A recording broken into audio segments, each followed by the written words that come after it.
No, well, I think the hardcore fans, and of course the library that the WWE network has opened up my generation of guys to a whole new. I have a whole lot of young kids come up. Oh, I love the Hacksaw on the show or Legend House.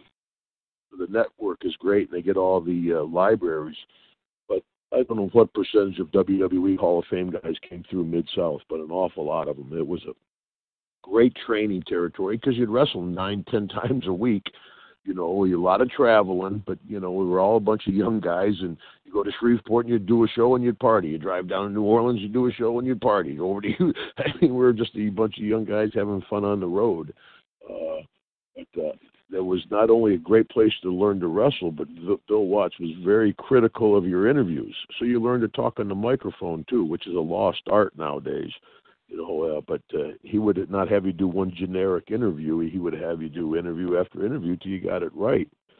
And an example of, you know, going up to WWE, I went up and I had this young man come up and go, Hacksaw, here's your verbiage for your interview. And I look at him and I'm looking at the piece of the paper and I'm like, how's some punk kid going to tell Hacksaw Jim Duggan how to cut his interview? And they're like, well, this is what we want you to say. And I'm like, well, send me my check, okay. But I have a whole new respect for those guys that deliver lines and actors. That's a lot harder than it looks because I was very robotic trying to deliver lines where instead of saying, go out there, be Hacksaw and cover this base, boom, I go out.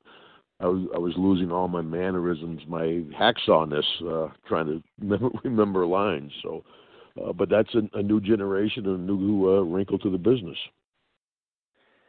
Definitely different, and it's great that Watts kind of was, you know, giving you guys a great place and to kind of learn your craft and learn the promos and stuff like that.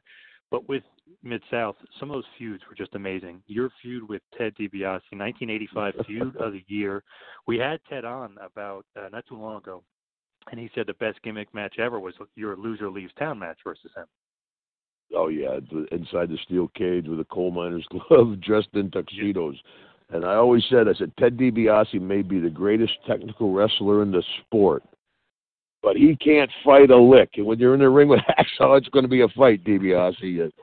But it was great because Teddy is a very GQ kind of guy. You know, he's like Flair. He could be on the road for a week and he still have creases in his pants, you know. And, you know, Teddy was really debonair. That $1 Million Man gimmick wasn't a stretch for him. Where, you know, I'm in a pair of sweats and sneakers running through the airport. And so it was a great contrast, and he was a technical wrestler. I was a brawler. You know, people always say, well, Hacksaw, what's your favorite move? Well, I kick and punch. What are you talking about? But so we had a great feud down there where we did huge business.